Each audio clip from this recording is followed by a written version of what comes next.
Greetings, peace be with you. In this video, I want to be sharing with you the number one danger of semen retention and NoFap. Alright, this bird's really digging my topic right now. Okay, so what is this danger? Alright, now understand that we have a chakra system within our body, right?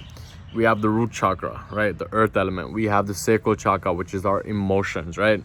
And that is the region of our body where the semen is actually produced, right? In the sacral chakra, the area associated with our emotions, with our sex organs, right? So when that energy is not channeled upwards, then there is a craving, there is a temptation to let that energy go outwards, right? And when that energy goes outwards is when we don't have any left over for ourselves to engage in higher levels of thought, of creativity, of expansion, of growth, of improvement, of drive, right? Of creativity. And the point of this whole journey is about retaining that energy, not so that we can say that we retain the energy, right? It's about how you can channel that energy, right? Because above the sacral chakra is the solar plexus chakra, right? As we start on this journey, as we begin to practice semen retention, as we let go of old programs that no longer serve us, there are temptations, there are whispers, there are voices in our head whispering, yo, just do it this one last time. It's not gonna hurt. Just do it this one last time. Let's just do it one more time. And then you do it, and then it's just the backward cycle from there, right? So once we elevate from the level of the sacral chakra to the point where we're not acting based on our emotions anymore, we act based on our willpower, right? We channel that energy upwards towards our solar plexus chakra. We are able to do the things that we know we're supposed to do regardless of how we feel, right? You might feel like watching TV, but whether you actually do it or not depends on where the energy is flowing, right? The energy is flowing close to your sacral chakra, then that is when you do the things that feel good and you avoid things that feel bad, even though in the long term, the things that feel bad in the moment are the ones that feel good in the long term, right? I heard a quote from someone. He said that, easy choices, hard life, hard choices, easy life, right? So it's like the cause and effect are distance over time. So as we begin on this journey, it's like we get to the level of the solar plexus chakra, towards the willpower, towards mastering our emotions, towards doing the things that we know we're supposed to do rather than the things we feel like doing. Right? We do that. But again, it's like there's a higher level to that, right?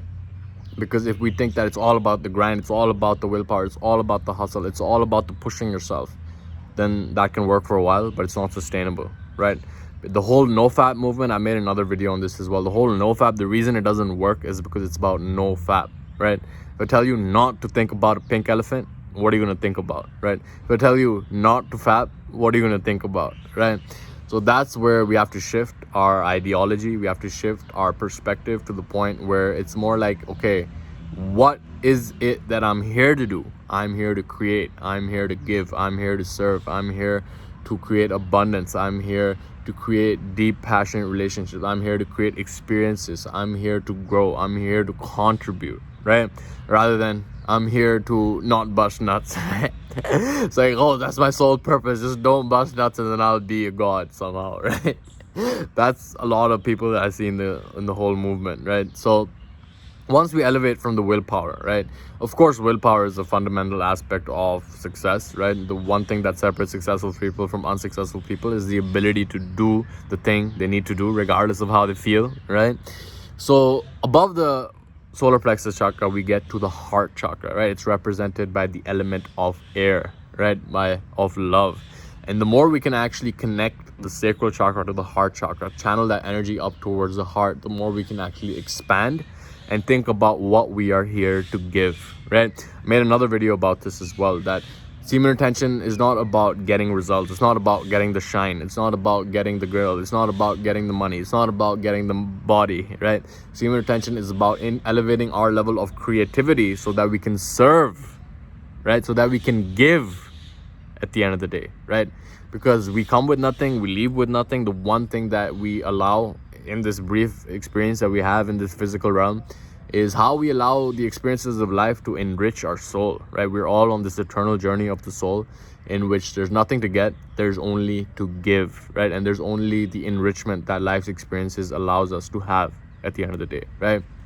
So as we go to the level of the heart chakra, right, it's represented by the air element. Like I said, like air You don't know where the air begins and where it ends, right? The air over here where I'm at is probably, you don't know where that air ends if you're like 1,000 miles away. It's like, you know, it just disperses it. Like you put some air freshener into a room, it just disperses and the whole room becomes that, right? That's what unconditional love is about, right? It's not about conditional love. Like, oh, you'll do this for me, then I like you. You'll give me a gift, I like you. Unconditional love is to see the divine in everything and everyone. It's to see the unity in the multiplicity of duality, right? Seeing that underlying essence, which is at the core of everything and everyone, right? And once we can actually learn to channel that energy upwards, right, up through the sacrum, up to the spine, right? The spine is such a critical component, and making sure that the energy centers are open so that they can go up from the spine towards the solar plexus chakra, towards the heart chakra, right? Whereby we are driven through service, whereby we are driven through love, right? And then allowing that to go up to the throat chakra, right, which is represented through sound, through vibration. What is it that you're here to share? And the reason I'm sharing this with you is because the number one danger is if the energy gets trapped in the sacral chakra, right? If it gets trapped over there, then that's the only thing you can think about. The only thing that you want to do is, you know, just bust a nut. The only thing you want to do is you get aggressive. I've been there, right? Like when I didn't know about how to actually channel that energy is when I was judging people, is when I would be angry at people, is when I would be showing up as a person that was out of alignment with myself, that was not showing up as the person I knew I was supposed to show up as, right? According to my own values, I was living out of alignment with them because that energy was being trapped in the sacral chakra, right? So the reason I'm sharing this with you is so that you understand how to actually channel that upwards towards the willpower, towards the heart, to the throat, right? The throat, the vibration, the throat chakra is all about sharing your truth, right? Like, if you are busting nuts all day, then it will be very difficult for you to even experience what your truth is, to even know what your truth is. But as you begin to channel that energy and you begin to share what is true for you, and understand that, you know, like the message is all the same, right? The message is that this reality is an illusion and we are all each other living different lives. We all come from the same source. We are all returning to the same source at the end of the day. And the message is the same, but the messenger is different, right? Someone who resonates with your message will be completely different from someone who resonates with someone else's message, just because they relate to your particular life experiences, because they relate to your particular vibe, right? So sharing your truth is so important now more than ever before, because we all have the opportunity to just take our smartphone out and just speak what we believe to be true, right? And if that is driven through the spirit of service, through the heart, then you know that you are expressing yourself in a way that can serve someone else just by consuming that content, right? And if you know something that can benefit someone and you're holding it back, then that is like a crime against humanity. Like if you know you have so much more to give, you know you have this unique gift and capability, and you're not sharing it with the world, then that is a crime against humanity. You're depriving humanity of what they can benefit from uniquely your own expression, right? That's where channeling it up to the throat comes in. Then it's like the third eye, right? It's like the pineal gland.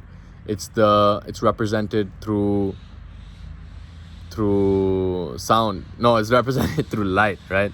Through light, it's like you can visualize something that is bigger than what you currently conceive, right? As you begin to channel that energy upwards, it's like, yeah, you have this environment around you right now. Yeah, you have this life around you right now.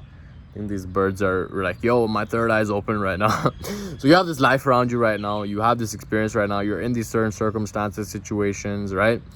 But as you begin to channel into the third eye, we begin to look at the bigger picture. We can begin to conceive of something beyond our five senses, right? The sixth sense of the creative imagination, to conceive of something that is not currently in physical manifestation, and to begin acting in alignment with it, to begin vibrating at the frequency of that vision so that we can begin to attract it and create it into our lives, right? And then the crown chakra, which is associated with transcendence, which is tapping into the higher source and allowing that to facilitate your decisions as well, right? So it's important to understand that, like, you know, a lot of people are like, yeah, I'm just all about the third eye chakra. And then some people are like, you know, I'm all about survival, right? I'm all about this material world. I'm not saying one is better than the other. I'm saying that in this realm right now, every chakra should be open to the point where the energy is flowing, right? Because if there's a block in any one of them, that actually identifies the biggest room for improvement for you. And the danger with semen retention, with NoFap, is that all the energy begins to get concentrated in the sacral chakra, in the emotional chakra, and therefore you begin to actually act out based on your emotions rather than what your higher self is here to do, right? Now, there's so many ways to channel this energy, right? And I'll make a different video on this if you want me to. But just understand that if you are going through the cycles of like, yo, I'm counting my streaks, I'm on 100 days, yo, I'm a beast now, you know, even though I'm freaking frustrated as fuck right now, it's like, how can you channel that energy to allow yourself to be calm, to be cool, to be collected, right? Because anger, frustration, uneasiness, those are not masculine characteristics, right? Masculinity is characterized by calm, cool, collectedness, right? Imagine a king and his empire is under attack and everyone around him is losing their shit. What is the king doing? Even though he might emotionally be erect, he maintains his calm. He can observe his emotions objectively. He can show up how he chooses to show up. He expresses himself in his most empowered expression rather than getting caught up in the chaos and the mayhem, right? So at the end of the day, understand that it's not just about, you know, doing this practice. It's about channeling that energy. And as we begin to channel it throughout the rest of our energy centers is when we begin to express ourselves as who we are capable of being, right? Someone who is not only grounded in this reality, but has a vision, right? Feet on the ground, eyes in the sky, eyes on the prize, head in the sky, right? With a vision that you seek to create.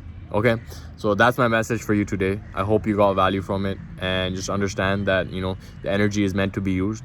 Energy cannot be created or destroyed. It can only be transformed from one form to another. So the more you can actually begin to transmute that energy throughout your body is when you can begin to express the fullest and most capable version of yourself. Okay, so with that, I conclude this video, and I'll see you in the next one. Much love to you. Take care.